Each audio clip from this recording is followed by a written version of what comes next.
Let me tell you about the strangest crime in the history of geography.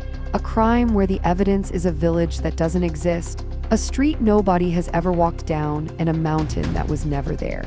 For centuries, mapmakers have been quietly lying to us, and the astonishing thing is that they were doing it for our own good.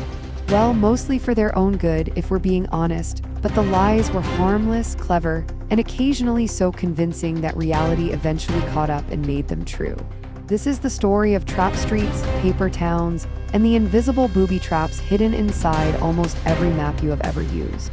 To understand why anyone would deliberately put a mistake into a map, you first have to understand just how much work went into making one in the old days. Imagine walking every single street in a city on foot, notebook in hand, writing down the name of every road, every alley, every little dead-end muse, and doing it for 18 hours a day. That is roughly what it took to survey a large city before satellites and cars and computers did all the heavy lifting.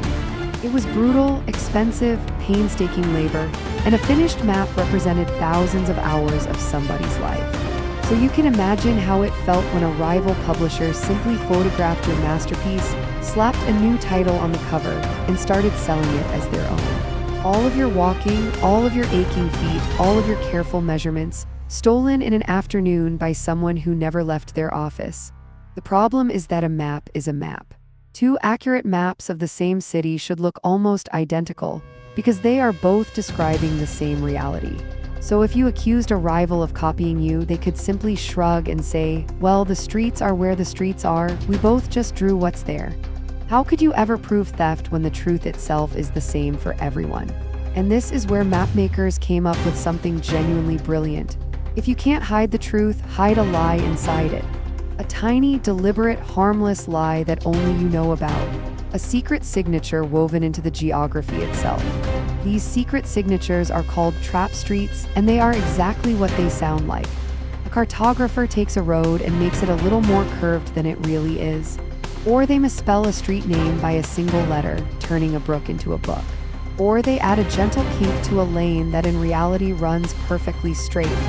None of these things inconvenience you, the person actually using the map, because you'll never notice a road being a fraction too bendy or a spelling that's off by one character. But if that exact same peculiar error shows up in a competitor's map, there is only one possible explanation. They didn't survey the city, they copied you, and now you have your evidence printed in their own product, impossible to deny. The boldest version of this trick is the paper town, an entire settlement that was invented out of thin air. The cartographer picks an empty patch of countryside, a field, a stretch of nothing, and simply writes a town name on it. A place that has no houses, no people, no roads leading in or out, because it has never existed anywhere except in ink.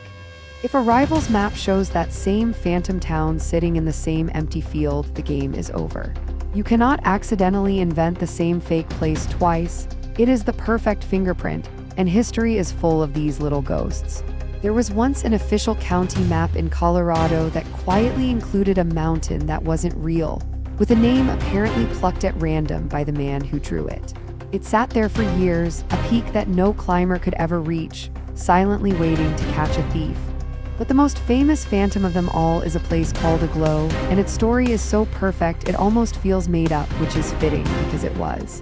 Back in the 1930s, a map-making company invented Aglow and placed it at a lonely crossroads in rural New York.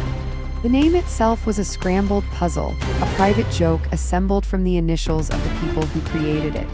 For a while, Aglow was nothing. A word floating over empty land, and then something extraordinary happened. Somebody built a general store at that exact crossroads, and when they went looking for a name for their new shop, they did the obvious thing. They pulled out a map. And there, printed right where they were standing, was the word Aglow, so they called it the Aglow General Store. People started using the name. It appeared in records. It became, in every way that matters, a real place. The lie had walked off the page and put down roots in the actual world. The twist is delicious. Years later, a different map-making company was accused of copying the original map, and the smoking gun was supposed to be Aglow. How else could a fake town appear on your map unless you stole it from the people who invented it? But by then, Aglow genuinely existed. There was a real store, a real name, real people using it. So the accused could truthfully say, "We didn't copy anything, that's a real place, go and see for yourself." The trap had sprung shut on the very people who said it. The fictional town had become so real that it could no longer be used as proof of fiction. Now you might think all of this is ancient history, a charming quirk from a time before technology made copying impossible to hide. But trap streets caught people well into the modern era, and when they did, the stakes were enormous. There was a major case involving Britain's National Mapping Agency, whose maps were so packed with clever, invisible traps that they could catch a copycat without ever putting a genuinely misleading error in front of the public. The traps were subtle enough to be safe for everyday users, yet distinctive enough to be undeniable in court. When a large organization was caught lifting that work, the penalty ran into tens of millions. That is how valuable these secret fingerprints turned out to be. A few deliberate imperfections worth a fortune in a courtroom. Of course, if you go asking mapmakers whether their maps contain deliberate mistakes, you will be met with a wall of polite denial. Naturally, the whole point of a trap is that nobody knows it's there. If a cartographer cheerfully admitted which streets were fake, the traps would be worthless because a copycat could simply strip them out before publishing. So the official line is always the same. Our maps are accurate, we would never, there are no mistakes here. And they have to say that because the secret only works while it stays a secret. The really strange part is that these phantoms are still out there, hiding in maps you could buy or open right now. There are streets printed in respected atlases that lead nowhere in reality. There are lanes with names that don't match the signs on the actual corner. And in the digital age, the tradition quietly continued. There have been mysterious towns appearing on online maps, sitting confidently over what turns out to be nothing more than an empty field, only to quietly vanish once someone noticed and asked awkward questions. The difference now, of course, is that satellite imagery makes the traps easier to spot. You can flip to a photograph of the real ground and see instantly that the promised town is just grass.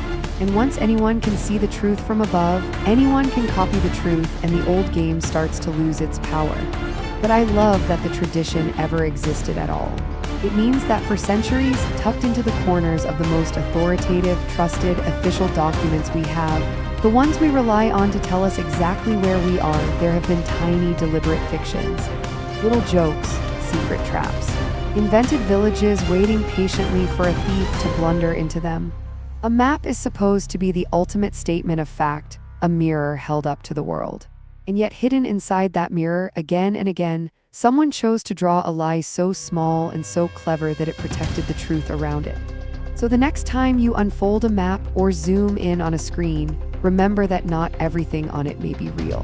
Somewhere on that page there might be a street that was never built, a town that was never founded, a mountain that was never climbed, quietly guarding the work of the person who drew it and daring anyone to steal it.